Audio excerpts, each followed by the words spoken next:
Bonjour mes frères et sœurs de l'église de Paris. Quelle joie de vous retrouver.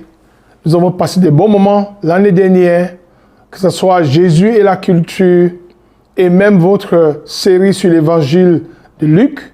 J'avais eu le privilège de faire le chapitre 18. Et cette fois-ci, merci pour l'invitation de partager avec vous sur le chapitre 19 des Actes des Apôtres. Et notre frère, lui, a fait un très bon travail avec le chapitre 18, jusqu'à même entrer un peu dans le chapitre 19. Je vais continuer aujourd'hui et nous allons parler de Paul à Éphèse, le séjour que l'apôtre Paul a passé dans la ville d'Éphèse. Au chapitre 18, nous voyons déjà que Paul arrive à Éphèse avec Priscille et Aquile. Mais il n'a pas voulu rester longtemps. On a voulu qu'il reste longtemps. Il avait à cœur de monter à Jérusalem pour passer les fêtes juives là-bas. Après, il est descendu à Antioche et finalement, il voyage par les pays de Galate pour revenir finalement à Éphèse où il va s'installer pendant 2 ans et demi. Si on ajoute les 3 mois à la synagogue, plus les 2 ans et plusieurs mois à l'école de Tyrannus, comme nous a enseigné notre frère Louis, on voit qu'il a passé à peu près 3 ans, faisant le plus long séjour que Paul passe dans un même endroit. Deuxième était à Corinthe, où il a passé 18 mois. Et nous savons qu'à cause du fait que la ville d'Éphèse était vraiment une ville stratégique de l'époque, que ce soit sur le plan politique, économique, religieux, nous allons voir ça au chapitre 19, et même culturel, une ville cosmopolite. Paul voit dans cette ville vraiment l'opportunité d'avoir un impact non seulement sur la ville d'Éphèse, mais la sous-région, l'Asie mineure, et il finit par avoir beaucoup d'impact sur des villes environnantes, que ce soit Colosse, Laodicée, Hiérapolis. Plusieurs de ces villes sont impactées par son séjour. Et en quelques scènes, nous voyons Luc, ici au chapitre 19, nous donner vraiment un aperçu vivant de son séjour à Éphèse. Notre frère Louis a parlé de sa rencontre, tout d'abord avec des 12 disciples, entre guillemets, qui ne connaissaient que le baptême de Jean et ignoraient même l'existence du Saint-Esprit. Par la grâce de Dieu, le 7 avril, en 10 jours, pour le mi-semaine, on aura le temps de parler des sujets controversés et même des fausses doctrines au sujet du Saint-Esprit. On aura le temps de parler beaucoup plus en profondeur de ces choses-là. Et aussi, Paul passe, il va à la synagogue, et après maintenant, les cœurs s'endurcissent, il y a une persécution qui surgit là-bas, et nous voyons Paul maintenant abandonner la synagogue pour enseigner dans l'école de Tyrannus. Et il y a une traduction, ou bien la tradition même qui parle du fait qu'il enseignait souvent de 11h jusqu'à 16h, 5 heures du temps, probablement qu'il passait la matinée en tant que faiseur de tente à travailler dans son métier. Et ensuite, de 11h jusqu'à 16h, il a beaucoup enseigné. Et nous comprenons quel impact ça a eu. Vraiment, c'est probablement à cette époque que remonte même la fondation de cette église auxquelles Jésus s'adresse dans le livre d'Apocalypse, chapitre 1, verset 11, et tout le chapitre 1 et 2 et 3, pardon, 2 et 3 parlent en fait des lettres écrites adressées à cette église, et aussi des communautés qui émergent, comme je dis avant, que ce soit Colosse, Hiérapolis, Laodicée. C'est l'impact du ministère de Paul. Alors quand je pense à l'école de Tyrannus, ça me fait penser à l'impact non seulement du ministère de l'enseignement, mais comme c'était dans une école, ça me fait penser au ministère du campus. J'ai connu ce ministère, j'ai eu à travailler dans le ministère du campus à Abidjan en début des années 2000, et on est parti d'un groupe de 99 personnes, je me souviens, jusqu'à l'église. Le ministère du campus était monté à Abidjan à un moment donné jusqu'à 400 et plus de membres, presque 500 membres. Il y a quelque chose avec ce ministère. C'est les jeunes, ils sont rêveurs, ils étudient en quelque sorte en plein temps, et tous ces éléments mis ensemble crée vraiment une atmosphère extraordinaire de croissance. Alors ce ministère que Paul a connu à Tyrannus me fait penser à ça. Ensuite, tous ces prodiges de l'apôtre accomplis par l'apôtre finissent par provoquer des confrontations même avec les magiciens indigènes de l'époque. Et nous allons voir que le résultat final de ces confrontations nous rappelle un peu Jean chapitre 20, versets 30 à 31, qui parle du fait que Jésus avait fait beaucoup de miracles, mais ce qui a été écrit pour que nous puissions croire en Jésus. Alors, Luc, dans sa manière d'écrire, il va tirer les leçons dans sa manière d'écrire. Alors, lisons ensemble Actes chapitre 19, de verset... on va continuer là où notre frère s'est arrêté. Commençons au verset 11, Acte 19. Dieu faisait des miracles extraordinaires par l'intermédiaire de Paul, au point qu'on appliquait sur les malades des linges ou des mouchoirs qui avaient touché son corps. Les maladies les quittaient et les esprits mauvais sortaient d'eux. Quelques exorcistes juifs ambulants essayaient de prononcer le nom du Seigneur Jésus sur ceux qui avaient des esprits mauvais. Ils disaient: nous vous conjurons par le Jésus que Paul prêche. Ceux qui faisaient cela étaient 7 fils de Sheva, un juif chef des prêtres. Les esprits mauvais leur répondit: je connais Jésus, et je sais aussi qui est Paul, mais vous, qui êtes-vous? Alors l'homme qui avait l'esprit mauvais en lui se jeta sur eux, les maîtrisa tous et les maltraita de telle sorte qu'ils s'enfuirent de cette maison nus et blessés. Vraiment embarrassant. Cela fut connu de tous les habitants d'Éphèse, juifs et non-juifs. La crainte s'empara de tous et on célébrait la grandeur du nom du Seigneur Jésus. Vous voyez, Luc tire les leçons de ce qui s'est passé là. Non seulement c'est connu de tous, mais la crainte s'empara de tous. Et on célébrait la grandeur du nom du Seigneur. Il parle aussi du fait que beaucoup de croyants venaient reconnaître publiquement ce qu'ils avaient fait. Un grand nombre de ceux qui avaient pratiqué la magie apportaient leurs livres et les brûlaient devant tout le monde. On a connu des expériences comme ça à Abidjan. Il y a même des frères qui ont brûlé les fétiches avant le baptême. On a vu ça au campus, on a vu ça avec les frères comme les Émile Goran, dont le fils doit être là-bas en France avec vous. On estima la valeur à 50 000 pièces d'argent. C'est ainsi que la parole du Seigneur se propageait et gagnait en puissance. Vous voyez, Luc, il ne rentre pas trop dans les détails par rapport à tout ce qu'on a vu avec l'exorcisme, mais il tire les leçons importantes, que cela fut connu de tous les habitants d'Éphèse, et à cause de ça, la crainte s'empara de tous, et on célébrait non seulement la grandeur du nom du Seigneur, mais c'est ainsi que la parole du Seigneur aussi s'est propagée et gagnait en puissance. On voit ici l'impact de l'enseignement. Même dans le chapitre 5, plutôt, de Actes, on voit qu'il y avait beaucoup d'enseignements. On accusait les apôtres d'avoir rempli tout Jérusalem de leur enseignement. Et on voit l'impact qu'on a quand on enseigne la parole de Dieu, l'enseignement pur et correct de Dieu. Quand on remplit ces enseignements, on remplit le cœur de la parole de Dieu, ça a un impact extraordinaire. Quand la parole du Seigneur est enseignée, il y a des changements qui se produisent à toutes sortes de niveaux.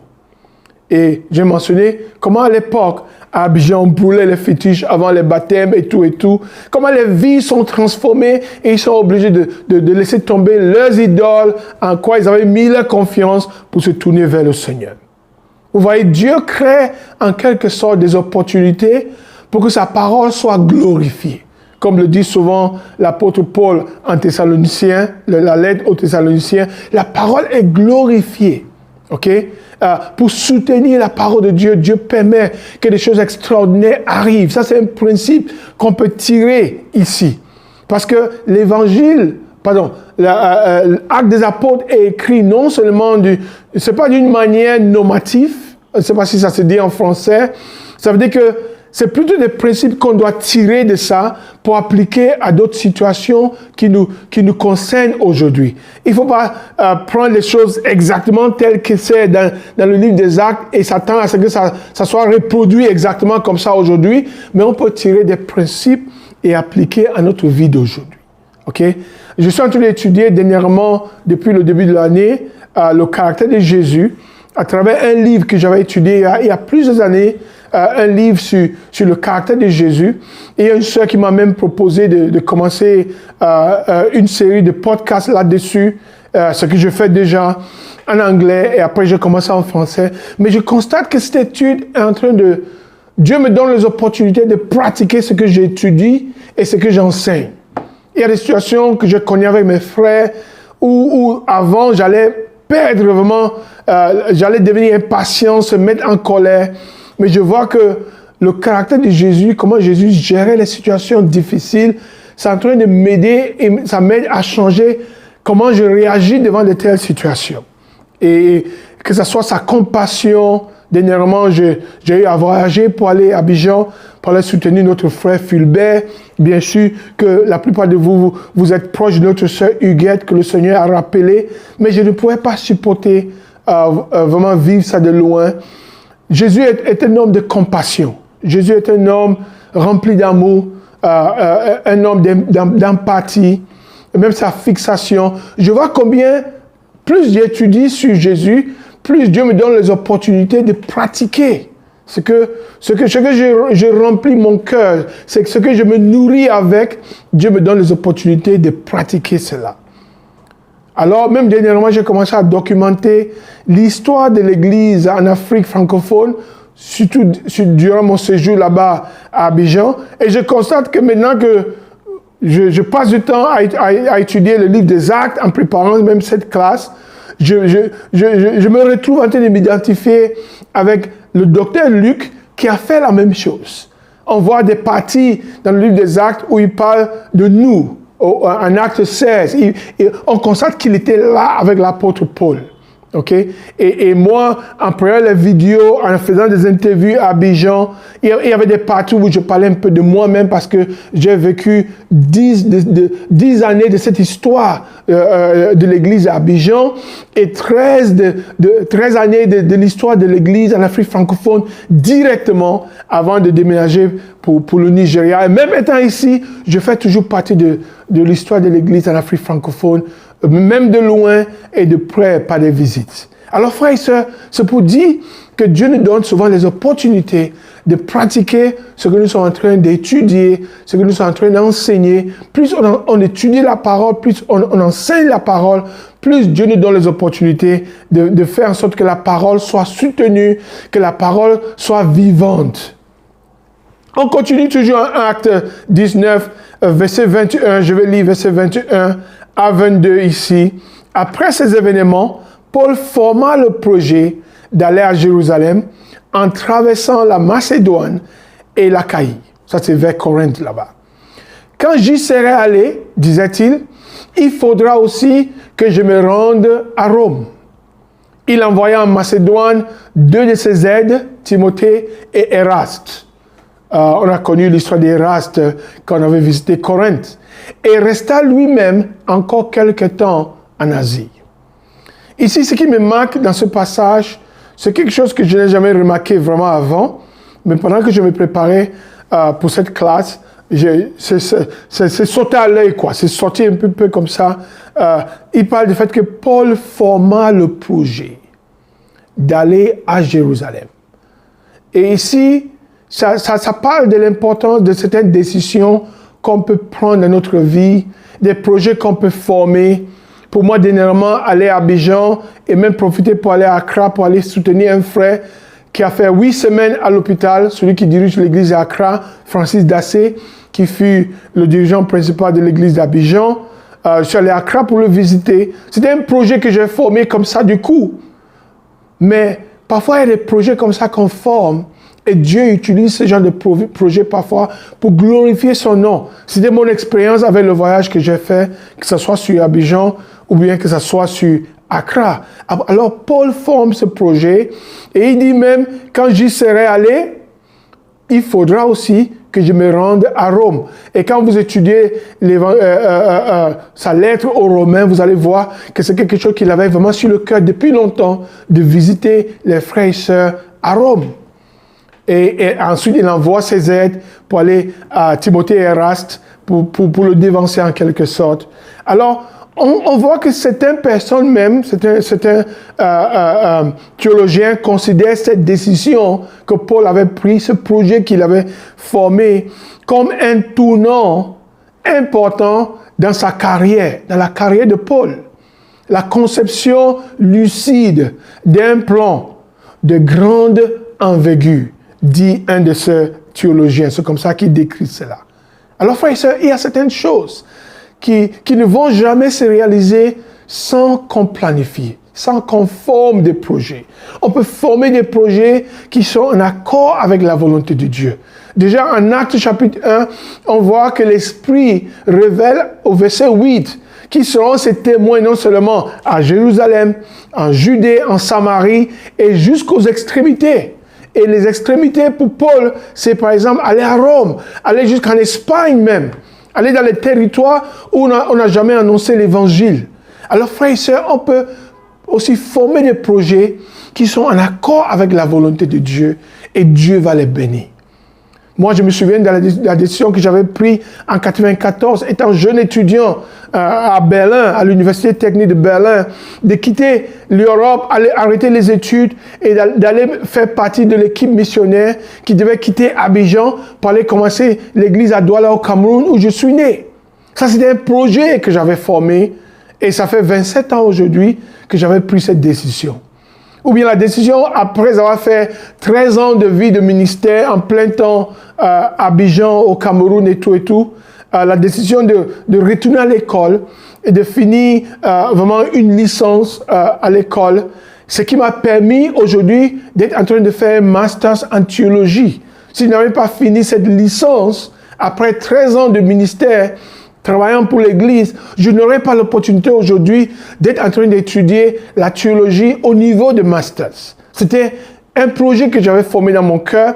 J'ai même quitté Abidjan, arrêté de travailler pour l'Église pour pouvoir retourner à l'école. Malheureusement, à l'époque, je voulais faire les deux. On ne m'a pas permis. J'ai dit, OK, j'arrête de travailler pour le staff et je retourne à l'école. Et grâce à cette décision, aujourd'hui, je fais des études en théologie qui m'aident à mieux comprendre la parole de Dieu et à mieux l'enseigner aussi. La décision que j'ai prise en 2010 de déménager pour venir à Lagos et de connaître le ministère du côté anglophone de l'Afrique. Et aujourd'hui, ça fait que je peux servir des deux côtés, côté anglophone, francophone. C'était aussi un projet que j'avais formé. C'était principalement parce que je venais me marier, j'avais trouvé l'amour de ma vie ici. Et je venais pour ça, mais Dieu utilise ce projet, Dieu utilise ça pour glorifier son nom de plusieurs manières. Et j'ai mentionné tout dernièrement le projet d'aller soutenir Fulbert et l'église Abidjan avec le départ de notre sœur Huguette. Si vous avez le temps, il y a un message que j'ai fait à Abidjan sur les trois attitudes à adopter face au deuil. Si vous avez le temps, peut-être que notre frère, notre ancien Yannick va vous partager le lien pour écouter ce message. Mais Dieu travaille avec des projets comme ça que nous formons. Pour terminer, vers la fin du chapitre 19, nous allons voir aussi maintenant qu'il y a vraiment une meute qui se lève dans la ville, à partir du verset 23 jusqu'à 40. On n'aura peut-être pas le temps de lire tous ces versets, mais en le résumé, c'est que la guilde locale des orfèvres, les orfèvres, faisait un commerce lucratif des statuettes de la grande Artémis dans des niches d'argent. Et voyant leur métier compromis, par les multiples conversions au christianisme à cause du message de Paul et déguisant leur crainte sous un souci apparent de l'honneur de la déesse de la ville, la déesse Diane, les artisans convoquaient une réunion de protestation. Voilà en quelque sorte ce qui se passe là-bas du verset 23 jusqu'à 40. Permettez-moi de lire quelques parties ici de Actes 19, à partir du verset 23. À cette époque, il se produisit un grand trouble au sujet de la voix du Seigneur. En effet, un orfèvre du nom de Démétrius fabriquait des temples d'Artémis en argent et en procurait un gain considérable aux artisans. Il les rassembla avec ceux qui exerçaient une activité similaire et dit: « Vous savez que notre prospérité dépend de cette industrie. » Voilà la vérité. Mais ils vont maintenant chercher à masquer ça après. Et vous voyez et entendez dire que non seulement à Éphèse, mais dans presque toute l'Asie, ce Paul a persuadé et détourné une grande foule en disant que les dieux fabriqués par la main de l'homme ne sont pas des dieux. Cela risque non seulement de discréditer notre activité, notre commerce, notre business, voilà le vrai problème, mais il va essayer de masquer aussi sur le plan spirituel et religieux, mais aussi ça risque de réduire au néant l'importance du temple de la grande déesse Artémis et même de dépouiller de sa majesté celle que toute l'Asie et le monde entier vénèrent. Vous voyez, c'est cette adoration de la grande déesse qui les permet de faire leur commerce. Voilà le point que je voulais faire ici. Mais il essaie de masquer ça avec une certaine religiosité. Mais le vrai problème, c'est que leur activité commerciale est en train d'être dérangée par la prédication de l'apôtre Paul. Voilà le vrai problème. Il y a des parallèles comme ça aujourd'hui avec ce qu'on appelle souvent l'évangile de la prospérité. On connaît beaucoup de ça ici en Afrique, et je pense même en Europe, vous connaissez ça là-bas aussi. Ça commence déjà dans les évangiles. On voit en Jean chapitre 6, on voit Jésus qui dit: vous ne me cherchez pas parce que vous avez compris le sens de mes miracles, mais parce que vous avez mangé du pain. C'est le pain qui vous intéresse. OK? Et le cœur de l'homme n'a pas changé jusqu'à aujourd'hui. Ça reste le même. Les gens vont à l'église pour le networking. On connaît les églises comme ça ici au Nigeria. Tu vas là-bas pour connaître les gens qui vont te donner des marchés et tout et tout. C'est plus pour le networking. C'est les ressources humaines, c'est les business, c'est les affaires. Mais on masque ça avec beaucoup de religiosité, des paroles religieuses. Ça se passe toujours jusqu'à aujourd'hui. On voit que ça s'est passé là-bas en Actes chapitre 19. Et vers la fin du chapitre, on voit un homme, un secrétaire de la ville qui a usé de sagesse, de diplomatie pour arrêter vraiment les émeutes. Et là où les émeutes se sont passées, Christian et moi et les frères qui étaient dans le groupe, on était, je pense, 85 frères venant de 17 pays et j'étais le seul représentant venant de l'Afrique. Voilà la photo. Vous allez voir la photo du groupe. Et il y a aussi la photo que j'ai prise avec le frère Christian. Mais frères et sœurs, c'est incroyable comment cet homme a usé de sagesse pour vraiment détourner une foule qui avait rempli ce stade qui prend à peu près 24 à 25 000 personnes. Il a usé de sagesse pour les détourner, pour les persuader d'arrêter de protester. Et je pense que dans la vie comme ça, c'est important qu'on puisse vraiment avoir ce genre de sagesse, de diplomatie. C'est quelque chose que j'ai beaucoup appris de quelqu'un comme Hervé Florent, qui fut une fois dans le début de la mission là-bas à Paris. Il fut votre dirigeant de chant. Hervé m'a formé et élevé dans le ministère. C'est un homme rempli de sagesse. Et j'apprends beaucoup de lui dans les choses. Comment parler aux autres, comment s'adresser aux autres. C'est important que dans le ministère, on sache comment parler aux autres. Et je vais terminer avec les premiers versets de Actes chapitre 20, versets 1 à 6. Lorsque le tumulte eut cessé, Paul fit venir les disciples et les encouragea. Puis il prit congé d'eux et partit pour la Macédoine. Il parcourut cette région en adressant de nombreuses paroles d'encouragement aux croyants et se rendit en Grèce, où il séjourna 3 mois. Et je pense que c'est là-bas qu'il a écrit l'épître aux Romains, à partir de Corinthe. Il était sur le point d'embarquer pour la Syrie, mais comme les Juifs formaient un complot contre lui, il décida de repartir par la Macédoine. Il avait pour l'accompagner jusqu'en Asie Sopater de Bérée, fils de Pyrrhus, Aristarque et Sécundus de Thessalonique, Gaius de Derbe, Timothée, ainsi que Tychique et Trophime, originaires d'Asie. Ceux-ci prirent les devants et nous attendit à Troas. De notre côté, après la fête de pain sans levain, nous avons embarqué à Philippe et au bout de 5 jours, nous les avons rejoints à Troas où nous avons passé 7 jours. Je mentionne cette partie pour dire juste quelque chose à propos du verset 4. On voit qu'il y avait un groupe de jeunes missionnaires qui accompagnait Paul. On voit Paul qui avait toujours un plan de succession, en quelque sorte, pour élever des jeunes missionnaires. On voit ses convictions en 2 Timothée 2, verset 2, où il parle à Timothée, il dit, tout ce que tu as reçu de moi, devant les témoins et tout, enseigne à des personnes fidèles, capables d'enseigner à d'autres. Paul avait toujours en vue comment faire passer la torche aux autres. Et frères et sœurs, aujourd'hui, que ce soit les corps de mission qu'on a en Europe, on en a ici à Lagos, on vient de commencer une autre en Afrique du Sud, à Johannesburg, il y en a aux États-Unis, les Philippines, à l'Inde. Ça, c'est des jeunes qu'on est en train de lever pour passer la torche. Et ça, c'est quelque chose qui me passionne personnellement beaucoup. Il y a un besoin, frères et sœurs, de passer la torche à la prochaine génération. Nous, les anciens qui sont là depuis 15, 20 ans et plus, 30 ans et plus, qui est en train de se lever autour de toi. J'ai commencé un groupe de jeunes frères, de 12 frères, il y en a qui ne sont pas jeunes, mais 12 frères éparpillés dans 8 pays en Afrique, avec qui je me rencontre. J'ai eu la rencontre avec eux hier samedi, une fois par mois, on fait 2 heures de temps en ligne pour pouvoir les enseigner. C'est une chose importante à propos de l'enseignement, les équiper par rapport au ministère de l'enseignement.